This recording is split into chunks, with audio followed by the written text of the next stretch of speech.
Hi folks, welcome to Kitchen Makabure.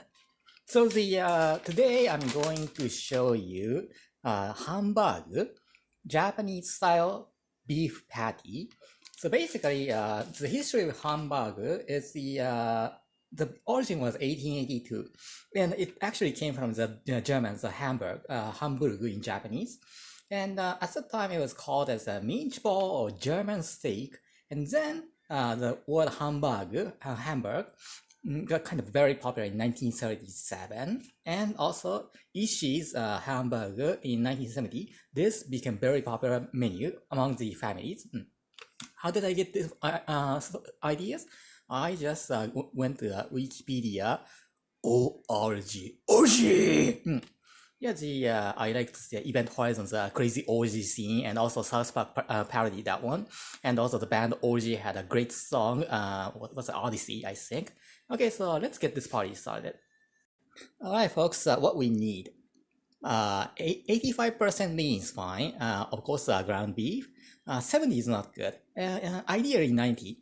That's a 90%, this one is the 85%, still fine. And onions, I have to cut onions. Egg, nutmeg, yes, a nutmeg, this is kind of rare item right here, nutmeg, panko, and salt, cut. Okay, let's start off with powering nutmeg and the salt in a bowl. Nutmeg, just a little bit is fine. And this nutmeg is actually pretty effective to add a flavor into the Hambaagu. And the salt, but the salt is kind of difficult because I just power only a little portion of it. Okay folks, now cut onion into dices. Means, it's like do you folks watch the Canadian horror film called Cube? Cube's opening scene, the experimental Momo guy, guinea pig guy, he was diced and sliced immediately, and that was impactful opening for the Cube. In case you haven't seen Cube, 1997 in Canada and 1998 in Japan, yes, I highly recommend watching that because it has a great story, crazy horror scenes, and a kind of a origin of the death game. Alright folks, just see power this ground beef. And crack one egg and power some panko. And this is the most important part. Rub it. Rub. And make sure it mixes everything. Rub. Until it gets to kind of a solid amount, and add panko if necessary to make it solidify the this one. And yes, this kind of rubbing technique, I would say it can be useful to amuse your loving partner. So rub, and this needs to do a lot. So you make sure you have to cut your nails and clean your hand.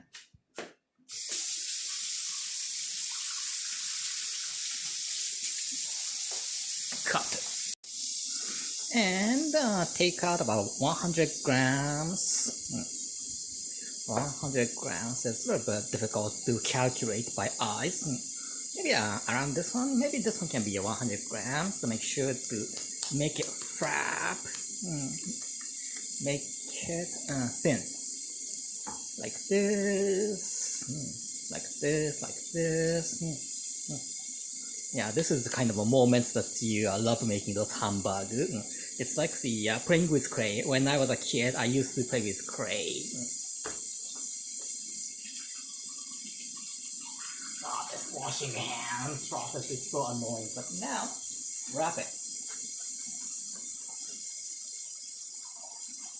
Wrap. Keep in the fridge. Freezer, not fridge. Okay, alright folks, thank you so much for watching. So let's cook this Hambaagu. Just a little bit of oil, spread it, baste it, and seal it with medium heat. 4 minutes on one side and 4 minutes on the other side.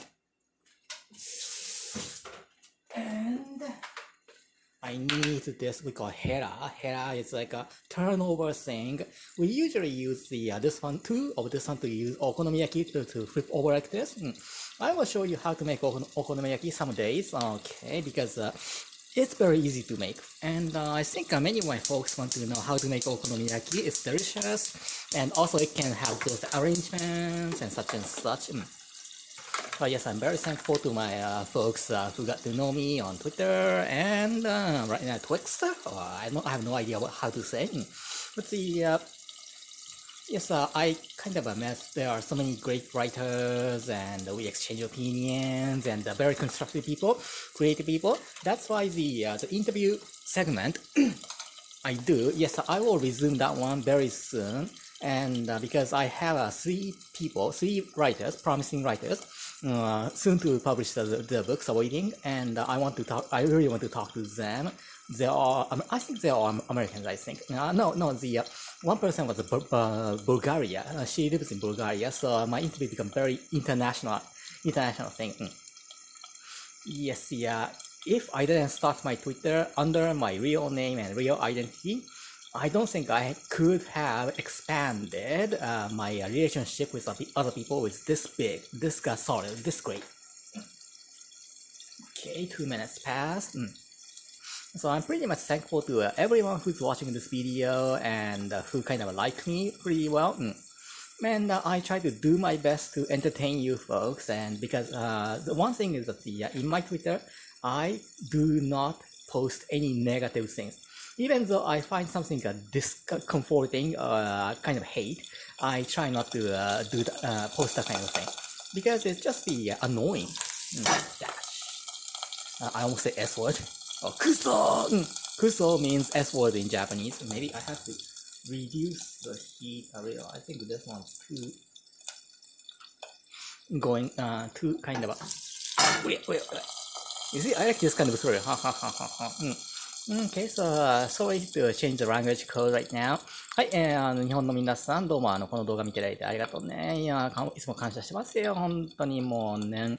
もう毎回しょうもないことばっかツイートしてるけど、みんなよく読んでくれて、よくいいねをつけてくれたりとかしてね、ありがたいよ。もう本当にもう、あれがやっぱりなんていうか、ツイートをする上での糧になるからね。一応さ、私がどうやって英語力伸ばしたかっていうのを、私もいろんな英語を勉強してる人たちのアカウント、英語わかっていうのあれを追っていて、いろんな勉強方法あるなと思って感心してるんだけれど、毎回見るために。そのためにもうすぐにlikes をいいのを押したがるっていうね。いいねバカっていうのは、私もそういう感じの人間なんだけれどね。だけれども、私のアドバイスとしては、やっぱり読んで書いて、読む書く、書く読むっていう小説投稿サイトの逆ね。読む書くって感じなんでね。だから私も小説書く勉強してる上で、最初にやったのはとにかく読むこと。ひたすら読むこと。で、しかもただ読むんじゃなくて、どうしてこのセンテンスはこう書かれるのか、どうしてこのパラグラフはこういうセンテンスを使って構築されるのか。あとそういう感じで、とにかくアナライズしていくのが重要なのよね。なんでここでこういう単語を選ばれてるのかっていう。だから、そういう意味では、やっぱり英語の勉強方法っていうのは、もうとにかく、繰り返しやるしかないの。もうこれしかない、本当に。繰り返しやることで、なんとかなるっていうね。So I'm going to turn this over and poke holes in the center. In this way, you can distribute those steam cooking. What I call the steam cooking, Mushiyaki. Mushi means the steam. Even though the mushi can be imagined as bugs, insects. So this Mushiyaki pattern basically try to make it low heat and also seal it perfectly. And try to wait for like a couple of minutes, like 4 minutes or 5 minutes. It's very easy. Once you master it, you're gonna be very fine and you can cook like a pro. Even though I'm not a professional, I'm just like at least passing intermediate. But not as professional or advanced. I would say not very advanced because I still cannot cook all fish. Preparing fish, like I can prepare those saba. Saba is mackerel or the Thai red snapper. I can prepare those very well. But such as the dissecting taco, octopus, ika, squid, that is very difficult for me still. So it's kind of getting steamy and steamy.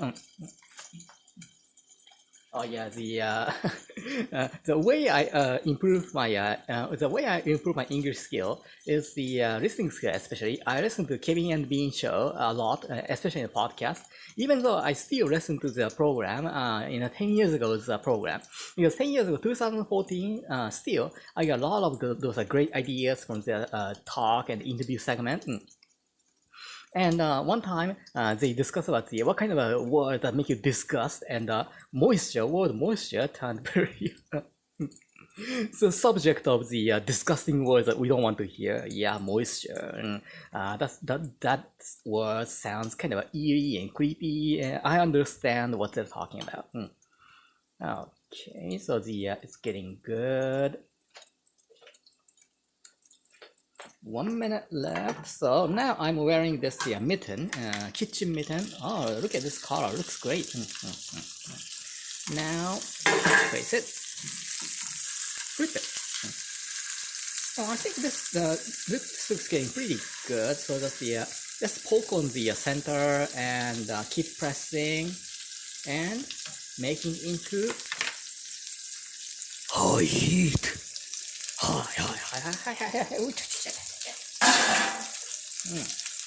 Another noisy kitchen happening here. Yes, the high heat, try to flip over a couple of times. In this way, the heat can distribute well.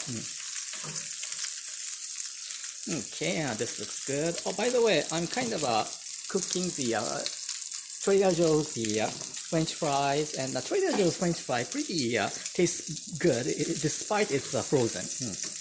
You just dip in the oil for like 7 or 8 minutes with the meat heat, and the taste turns pretty good. It's like when it turns the golden brown, it looks good. Okay, good.